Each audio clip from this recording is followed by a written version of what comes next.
Out of the gun, here's Murray. He'll go out to the flat for Edmonds. And he'll be taken down, but not before he gets into enemy territory. Another catch for him there on this drive, Brandon, and it looks like they're going to utilize him out of the backfield any way they can.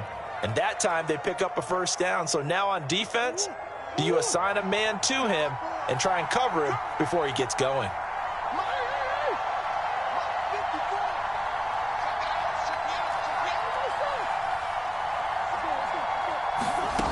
First down, Murray. Looking left side, that's caught by Moore. And he is out of bounds inside the 35.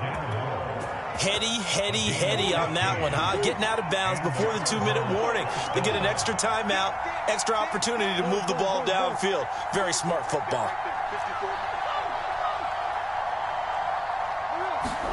On 1st and 10, here's Murray. Flush to his right. Open man, completes it to Claypool. Touchdown, Cardinals. Chase Claypool, his second touchdown of the afternoon. And the Cardinals have once again taken the lead. They do tack on the extra point as well. So it's now a 3-point game here in the closing stages, as a field goal now can only tie it.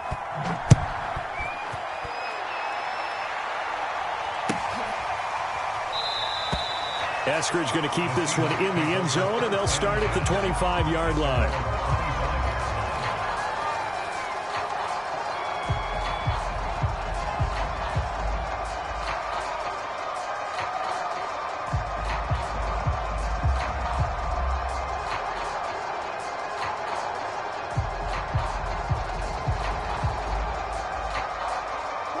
Here's the Seattle offense ready to get this drive underway. And that last drive, a long drive, but not just that. They had a great air attack going. Did they stick with that? I would think that they would, because if they were confident enough to do it on the last drive, starting backed up in their own territory, why would you change anything? They've got to be confident about what they're presenting and continue to do so. Yeah, because the secondary, they really look clueless. And that was amazing, because that drive went and went, no adjustments, and no big plays by the defense to knock the ball away. He winds up giving a yard back there, and now it's 3rd and 2.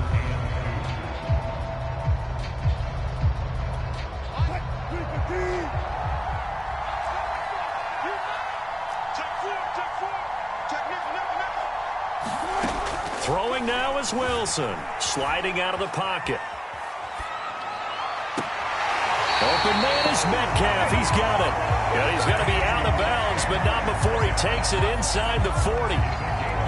Well, they got the yardage they needed there. Picked up the first down, got out of bounds. How about the urgency that they have, as well as they understand where they are in the field? So here's a 1st and 10 at the 38. Now it's Carson. And nothing much materializing there on the first down run. He'll get a couple, and that's it. The last run got a couple. Here's 2nd and 8. Now Wilson. Dumps this one off to Chris Carson. And he'll work it inside the 30 to the 29-yard line. Now the Seahawks going to use the first of their timeouts, as they'll stop it with just over 40 seconds to go in the game. They'd love to get a little closer if they need to kick the field goal on 4th down. From this spot, it's 46 yards. Here's Wilson. Flushed out right. Open man is Eskridge. That's complete. And he is going to have a Seahawks first down, as they're able to convert by plenty there on 3rd and 1. They still got 2 timeouts. Got to start using them, don't they? You absolutely have to. You save them for this situation, but you have to use them. Now the Seahawks call the second of their 3 timeouts, as they get it with 16 seconds remaining on the clock.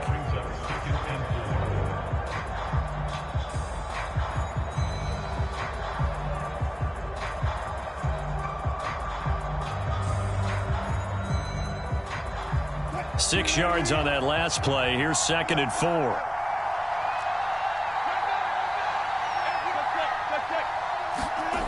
Wilson to throw. Eluding the pressure right. Well, it's a shuffle pass, and it's complete. A minimal gain there on the 8th play of the drive. It didn't check off every box, but the most important one. Got the clock stopped, getting out of bounds. They may be a little short of the first down, but I thought that was the key. They're trying to keep the drive going. This will be play number 8. It's 3rd and 2.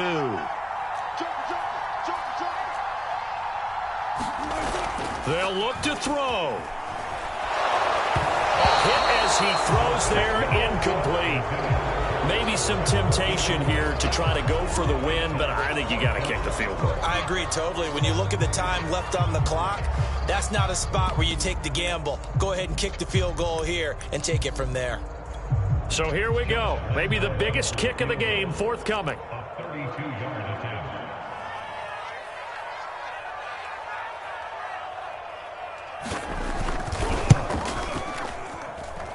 And this one is right through. And they will tie this game here in the final seconds.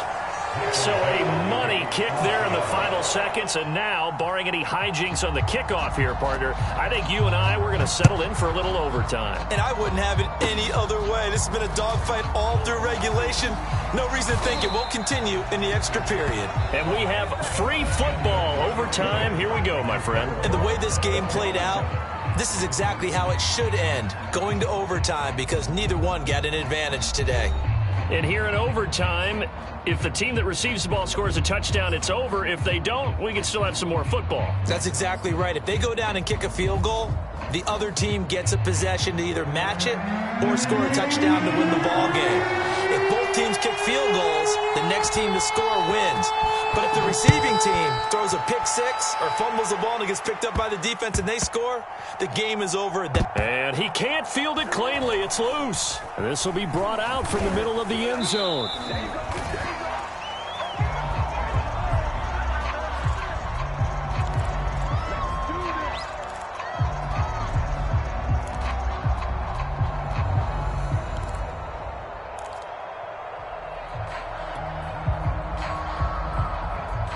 Ready to go with their next drive, and at the line, the Cardinal offense. They control their own destiny here. They have the football in overtime. Obviously, a touchdown would win it. And I think teams around the league are still adjusting to the idea of going downfield, scoring a touchdown wins the game, because they were used to just going downfield and trying to get in field goal range to win a game. Still having to make that transition. Let's face it now, the ones who are doing it best know they need to go down, attack, put the ball in the end zone, and not leave it up to a field goal and give the other team a chance. Yeah, as we said, they control their own destiny now. First throw of overtime for Murray. They'll get this to his running back, Edmonds. And they'll hit him for a loss as he's back to his 2-yard line. It'll be a loss of a couple on the play, so now 3rd down coming up.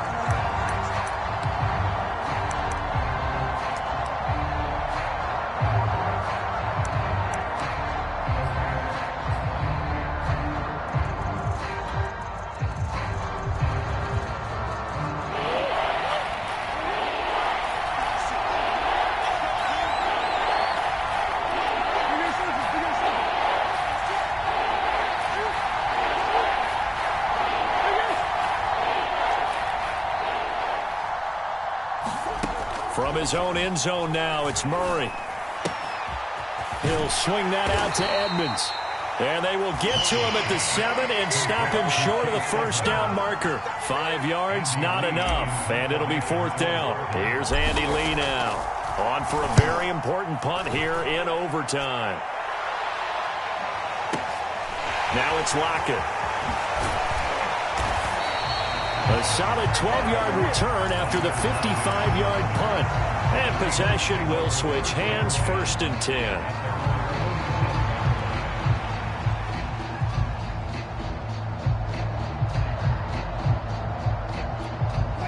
Coming to the line here to begin their next drive, the Seahawks offense. Their defense did its job, got the stop. All they need is 3, and this is over. Couldn't have done much else other than score themselves and end it, but they turned it back over to them, and now all they need is a field goal to win the game.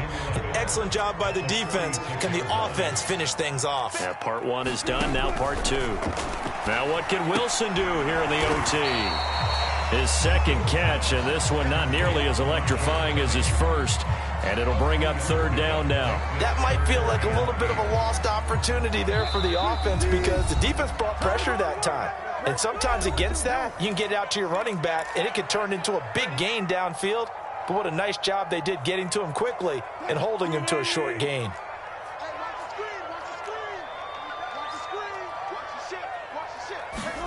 On third down, Wilson. They'll run the screen with Carson. And they do get this across midfield to the 49, but a small consolation prize as he's well short of the first. Boy, that one was well read defensively. And this is all about diagnosis as a safety and being decisive because he saw it setting up in front of him, able to knife through there and make the play. So on now is the kicker, Josh Lambo. And this will be called officially a 66-yard attempt.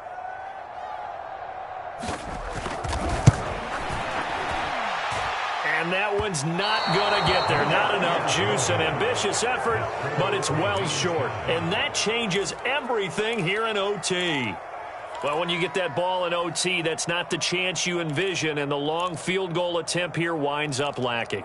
And you don't want to hang too much of this on your kicker, but he's going to leave you in a tough spot as well because you give your opponents excellent field position to start their first drive. On first down, Edmonds.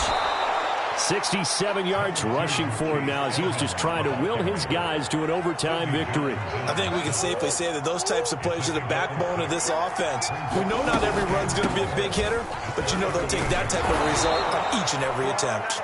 And this time not quite to the 30. It'll be down at the 31-yard line. Line of scrimmage, the 31 now on 1st and 10. Edmonds running out of the shotgun, and he'll lose yardage. Brought down at the 32. Officially, it's a 1-yard loss. That's going to bring up 2nd and 11.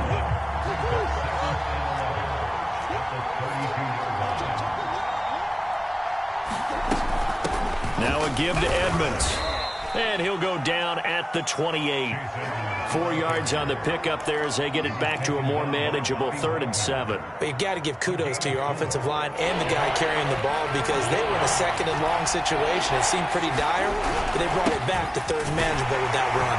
And he will not make it to that imaginary yellow line as they get him to the ground at about the 23. Now the offense will burn their 3rd and final timeout. It'll be their 2nd and final timeout, remember, here in overtime. We'll be back. Now a 2nd timeout called for by the defense.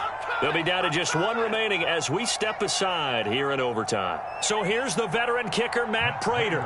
This to win it in overtime.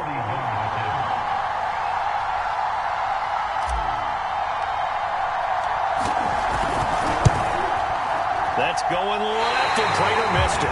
It's no good. It's a possible disaster there. It's an empty possession, and there's no worse time to have an empty possession than the first drive of overtime. Yeah, and remember the situation now, Brandon. It's sudden death from here on out.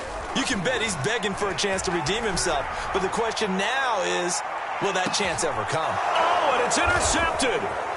Picked up by Marco Wilson. And the Cards are going to have great field position here as this is returned just shy of midfield. So we will see yet another drive in this overtime. For whatever reason, neither team able to finish this game off. I know that the first thought is, does anyone really want to win it? But I think that they both desperately want to win it, and sometimes you force things, and that leads to errors. Well, it's out there for the taking. We'll see who can do it. After the turnover, here's Murray. He's going to go for a big play downfield. And this will be caught. Touchdown. They needed overtime to get it done, but put this one in the win column. A lot of scoring. There's no doubt about that in this one, Charles. Points, they were not at a premium. They were pretty easy to come by. They were, but it was fun, wasn't it? Because both teams finding ways to click. And you know people who love this game, they also love baseball games that are 14-11 with 3 or 4 home runs mixed in. So for Arizona, the win is a good one for morale, but little else as they move to 3-8. And they'll be able to enjoy this one through the bye week before they get back at it again. Meanwhile, for Seattle, add one more loss to the column. That drops them to a woeful 1-9 so far. And they'll try to rebound next week on the road in Washington. That'll do it for us. I'm Brandon Gaudin alongside Charles Davis. Thanks to our entire crew as well. We'll talk to you next time. So long, everybody.